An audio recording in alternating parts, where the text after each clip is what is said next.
Right on, right on. Welcome to another week. We got some stuff coming up. We got problems, and I'm gonna friggin' solve them. Hopefully. Let's get at it.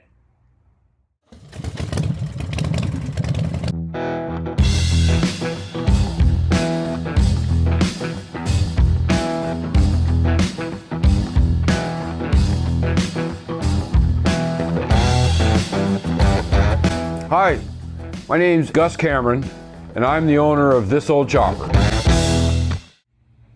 Right on, right on. Okay, let's get at it. Let's do some stuff. I remember I said I wasn't going to change my primary. I lied. What's the sense? What's the sense of not changing it? I think a liter of my Lucas oil is like $15. For $15, I'm going to change it. It's no big deal. So I already dropped the plug. Took the fill plug in out. Dropped the plug underneath. It's all drained into the container. There's the fill plug. Got a little bit of shavings on it, but you know, that's clutch stuff. Let's go around the other side and show you what I did over there. So I told you I had a gas leak. Carburetor's off. I'll flip it around and show you what's going on. So here it is, taken apart. Slide this back on. There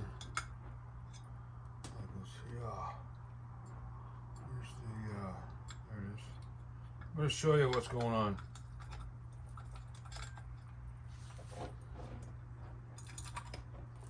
So there it is. There's the carb.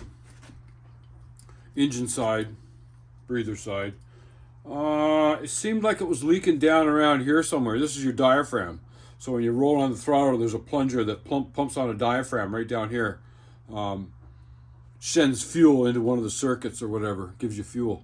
So when you roll on the throttle. So I noticed it was all wet. It was coming out from underneath this rubber grommet, this rubber dust shield or whatever. The shaft is in there. So when you take it apart, there's the push rod right there. Goes down through there, pushes on the diaphragm. So I got gas coming up this hole and seeping out. So I'm thinking that I don't think gas should be on the top side of the diaphragm. I think it's gas is on the bottom side. And when you push down on the diaphragm, it pumps the gas through a circuit, through one of these channels right here. So one's probably gas to the diaphragm, one's probably gas out of the diaphragm. These two channels right here. Sorry, right here. So I'm going to pop the top of that off. I got my JIS, Japanese Industrial Standard. If you're not using these JIS screwdrivers on Phillips screws, you should be, because you'll eventually ruin the screw. Yeah, nice and tight. That's good. I think I got a diaphragm here. I got a kit somewheres, bunch of parts, but I'm thinking you're gonna watch me live. Let me zoom in on it so you can see. JIS. Maybe these American-built motorcycles aren't JIS. I know my Honda is full of JIS. But who knows where these carburetors are built, or who knows where the parts are built. They're probably, you know, assembled in the United States, but the parts, who knows where the freaking parts come from.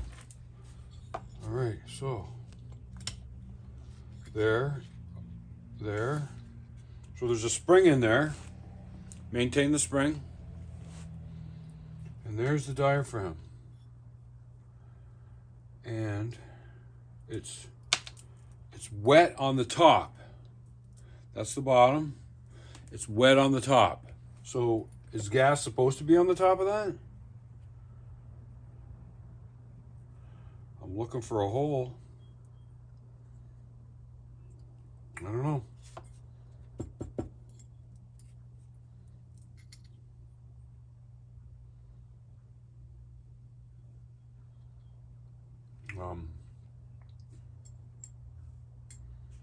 I don't see a hole, but that doesn't mean it's not leaking. I don't really know the circuit. It's kind of gritty too. I don't really know if there's supposed to be gas on top or what. Okay, my O-ring is still there. That's important. My O-ring. So I'm going to find my kit. Could be leaking around where the metal is. I'm just looking for a split. I don't see a split anywhere or a hole. It's kind of crusty. All right, I'm going to find my that goes there. I'm going to find my spare parts and see if I got a diaphragm. I'll be back. I went into my tickle trunk. Got some Super E stuff. Looks like some CV stuff. I found a diaphragm. Right? So, put the diaphragm in there. Put the spring on it. Make sure the O-ring stays in position. Yeah, sure.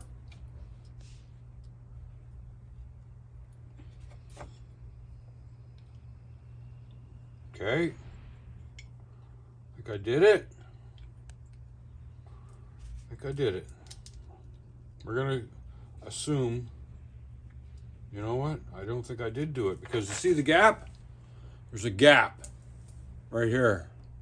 That tells me the O-ring's not positioned. Well, it was. Maybe the does feel a little bit thicker. Let's just go with it. So the O-ring was in position.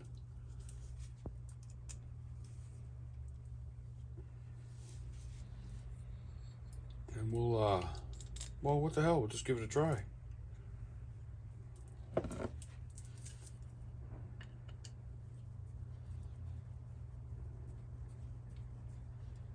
You know, it's just trial and error, I guess. I don't freaking know. I don't come on to them until they're all down a little bit. You don't want to warp it a little bit at a time.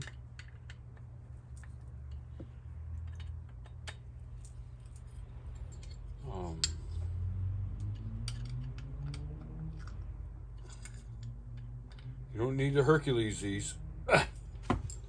And I see I got a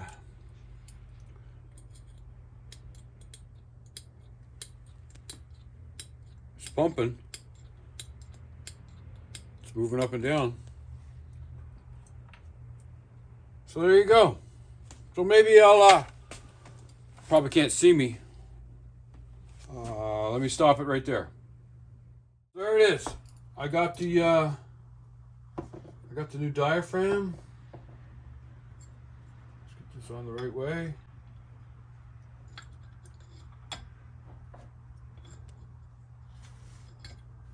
Yeah, there's an O-ring. I was just looking for a gasket, but there's an O-ring on the cover. Okay, so that's in. I got these screws from Lowbrow, so that you can drop your bowl without having to get a screwdriver around this nut. So the long ones go on the inside, so that would be on the carburetor side, be right here. These are the long ones. And then the short ones go on the front side. Makes life easier, supposedly.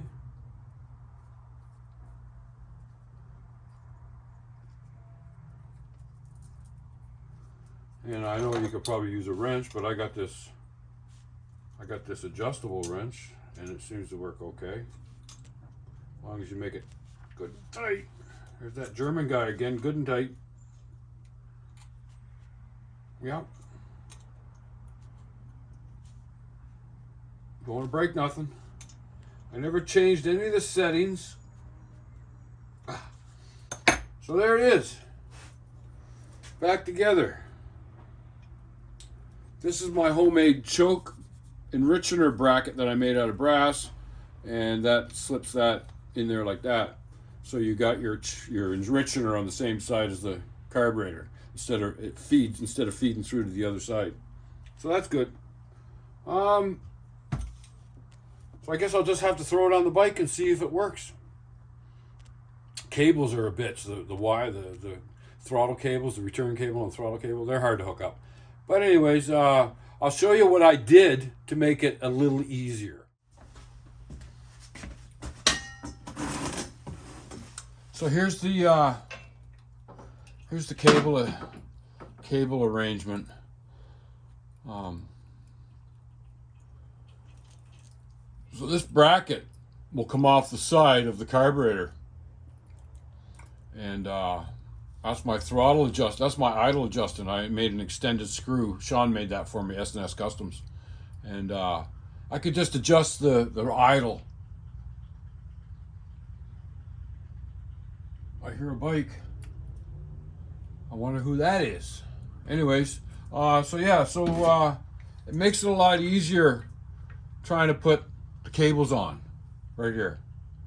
All right, we'll shut her down for now. All right, so I got that bracket on. Makes life a lot easier, I can tell you that right now. And then one of the bolts in the cap. And believe it or not, it's metric. I gotta loosen that off because I don't think it's completely lined up properly. It's good to put everything in loosely.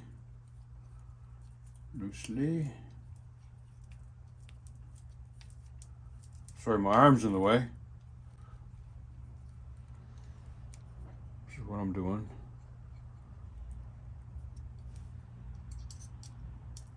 Metric. Did I already say that? Okay, so there that. Drain. Overflow, I should say. Overflow drain. I don't know if you guys can even see what I'm doing.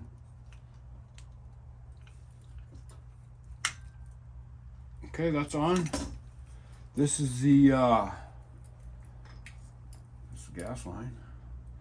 This is the what's it called? Vacuum operated switch or something for the timing.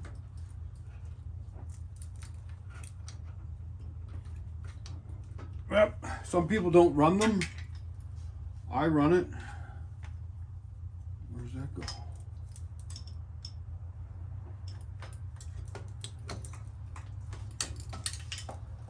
There, carburetor's on. Pretty straight. Gas line's ready to go on. So we're going to be testing this. We're going to be testing this soon. Right there. So, everything's tight. I could probably put the gas on right now.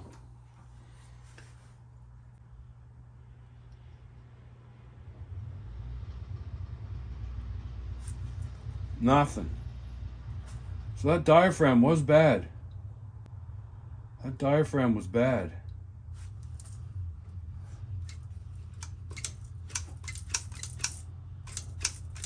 Yeah, it's squirting. And I got no leak. Fixed. All right, we'll be back. Okay, she's back on. I put this carburetor breather support because it supports the carburetor with these two bolts right here. I watched a video the other day. Buddy was trying a carburetor, just pushed it in there, friction fit, and he started the bike up, blew the carburetor right off. Didn't hurt anything, but it's just a bit of a shock. So yeah, that's why I put it back together. So gas on. I already gave it a couple of squirts. This is dry. I got a green light. See what happens.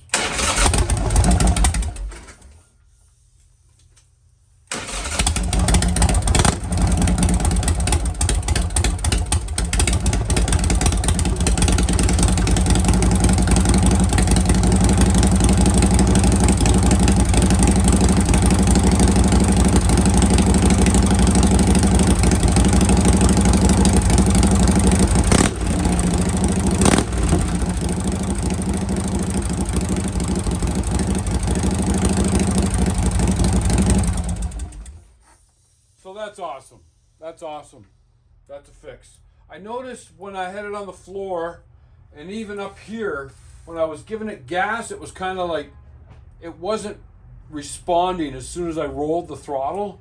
It was a slight nothing happening. Not a hesitation. It's not a hesitation. It was like there was nothing happening. Yesterday, I noticed I wanted to check the stream coming out of the nozzle right here, and I rolled the throttle, and it gave a spurt. It didn't give a stream. Now it's given a stream because the diaphragm is pumping a full stroke. If that makes any sense. So now it's got a full stream going in the carburetor. That way, when you roll the throttle, is immediate reaction, immediate acceleration. So we're good to go. I'm gonna do some cleaning because I haven't done that yet. I got to do my springs. I should check some nuts. I'll check some manifolds, some motor mount, shit like that. Then it's off the table, and I should be riding this. I could ride it this afternoon. All right, we'll be back. So, plug. Here's the plug. It's got an O-ring on it. That's good. Clean off. Anyways, that's what it is. Clutch material. It's all right. We can deal with that. Everybody's got it. It's good to have a magnet on your bolt, on your nut bolt, on your drain bolt. Good to have a nut. Good to be nuts too. Okay, where's the hole? Ah, there it is. See? I can find it. Oh. Let me get the thread started though. Come on. It's really close to the frame. It's really. It's like, what the hell? There it is. There it is. I just had to look that way. I couldn't see it, but I had to look that way. There's no way I'm getting a socket on that because it's a hair away from the friggin' the frame. So I gotta get a wrench.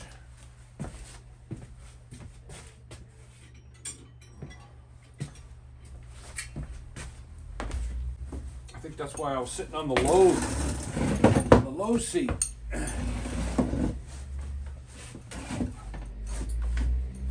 Alright, so.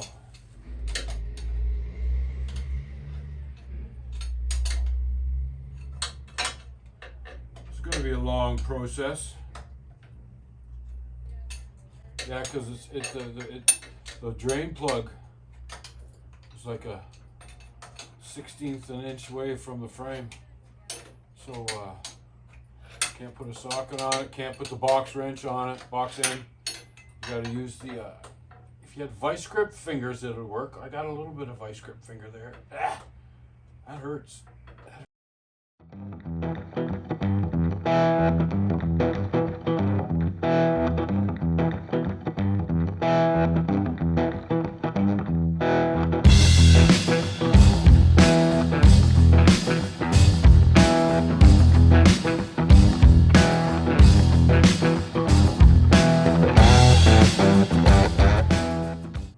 That's it. All right, so now this is what I'm using. Lucas engine transmission primary. So you can use it everywhere. That's like $14 a liter, and I think that's a good price for. You know, Harley Davidson doesn't make their own oil; they buy it from somebody. So. This is kind of risky. I'm gonna go slow. This takes a liter.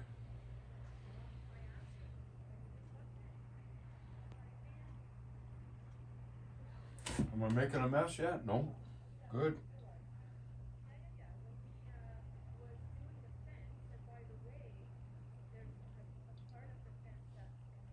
I think it takes like.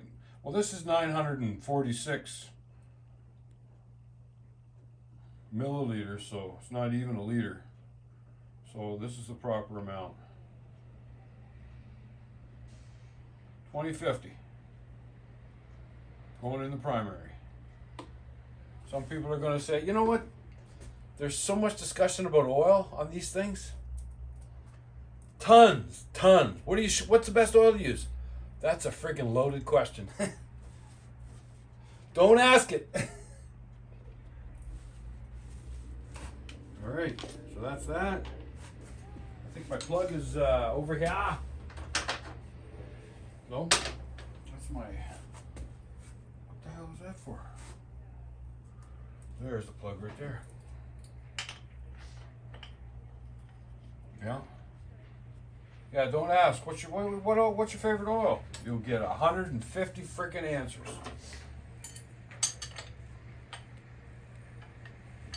So it's nice out there today. I'm thinking it's about 13 or 14 degrees.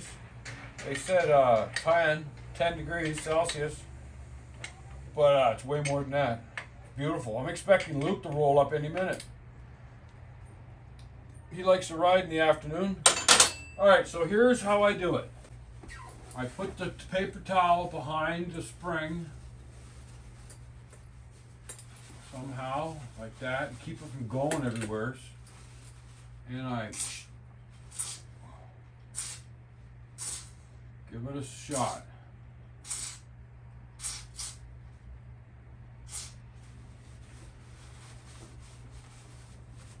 Same with the bottom one.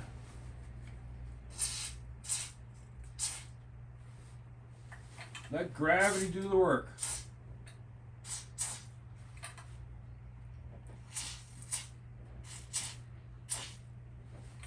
There's that one. Holy shit, you want to see the shit coming out of there.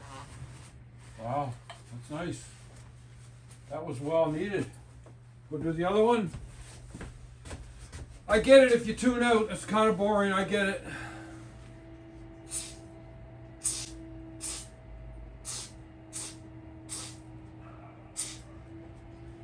I get it.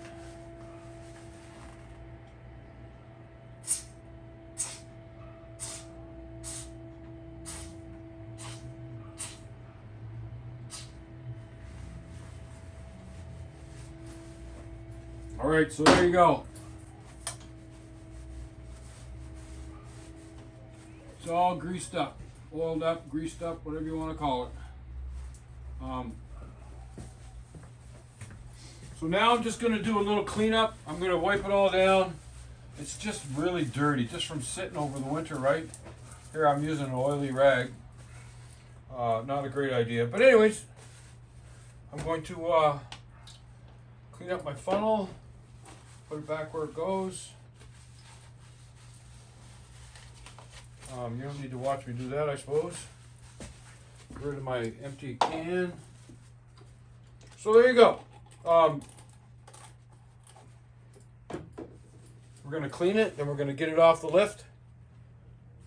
Get it down the driveway, see what it does. Put my helmet on, go for a rip. See how it is. Okay, stick with me. Righto, we got them all changed around. Bobber, chopper, Honda bobber. Yeah, I lost my spark on this thing for some reason. The spark's gone away. I couldn't get it started last year, so it's driving me nuts. Why I don't have any spark. Yeah, I know you can get air, you can hook air to this thing, and just it's easier to kick it down, pump it down, whatever you want to call it.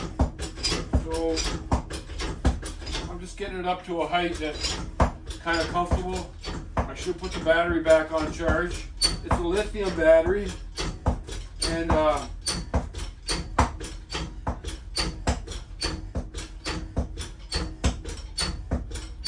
this looks good. Looks good. Yeah.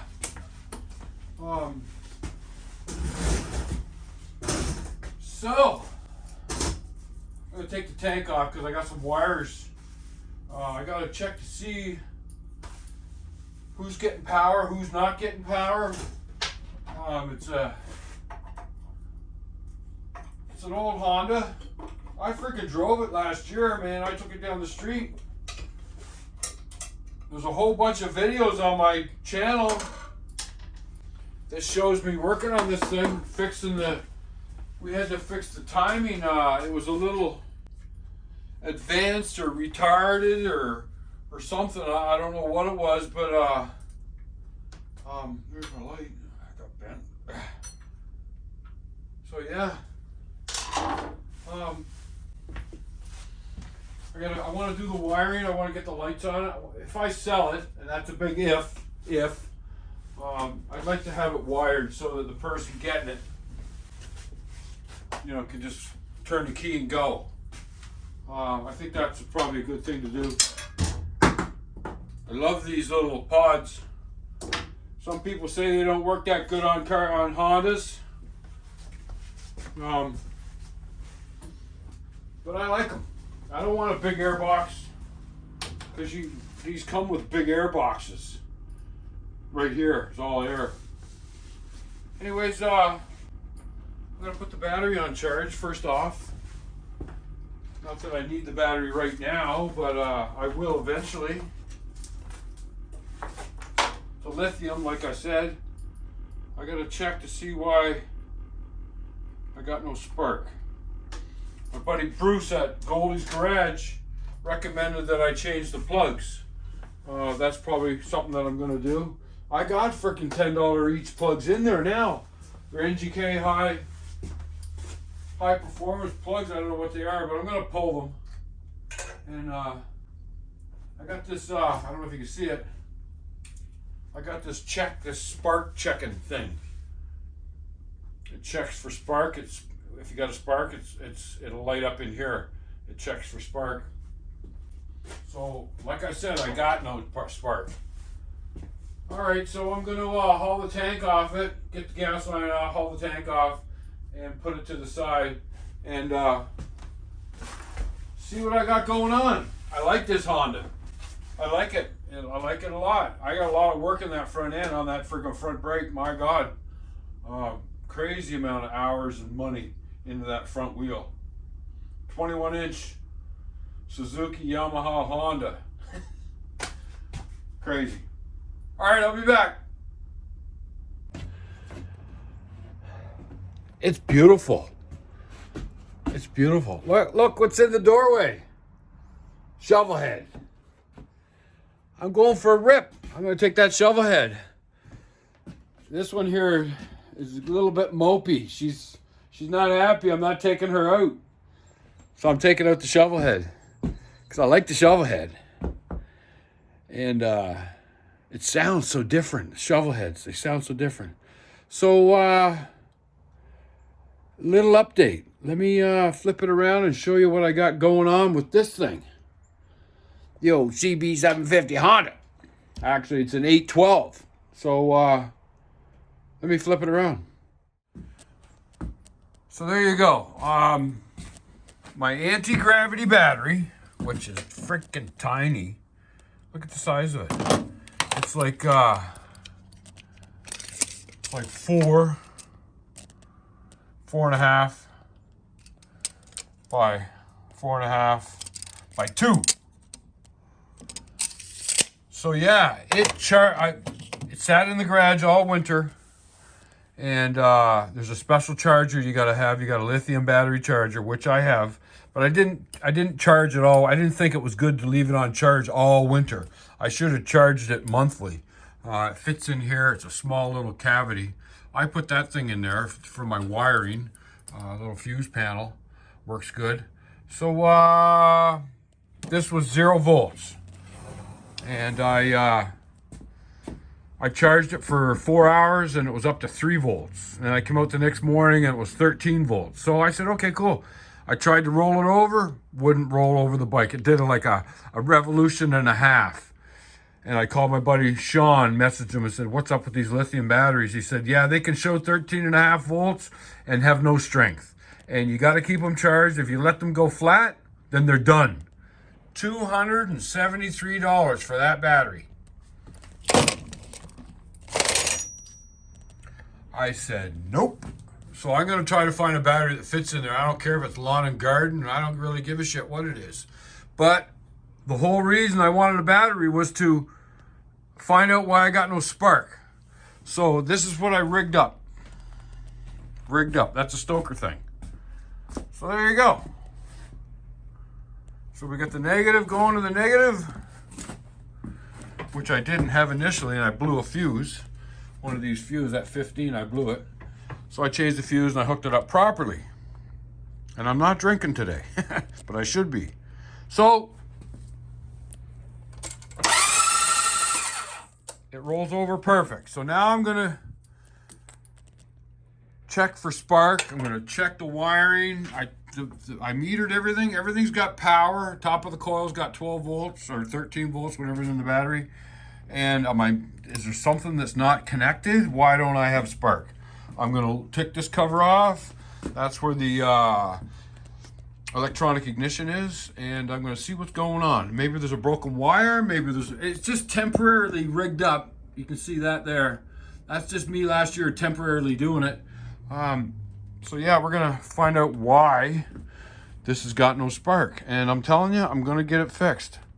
So like I said, I'm taking Missy out for a rip, and I'm gonna go put some gas in it. I'm gonna go downtown, have a cup of coffee with my buddy Luke, and it's not that warm out. Like I said, it's gonna be 10 degrees in like 3 hours, but right now it's probably about 8, which ain't warm. So I got a bunch of layers on, and I do got a heated vest. I might try and plug it into my shovel head and see if I can get some heat in the vest. Anyways, we'll deal with it, and I'll let you know how it goes once I get downtown.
Holy shit, that was a fun day. That was a good ride. That was our first ride of the year for me on the old shovelhead. That was fun. We were doing the speed limiter a little better, and it never missed a beat. I had to turn up the idle just a tiny bit. It seemed to be a little low, but that's okay. It got better as the day went on. Anyways, we had a good ride. Just doing it. Anyways, thanks for watching. Thanks for liking and subscribing. And if you haven't done it yet, call a buddy. Check on a family member, see how they're doing. They want to hear from you. All right, we'll see you next week.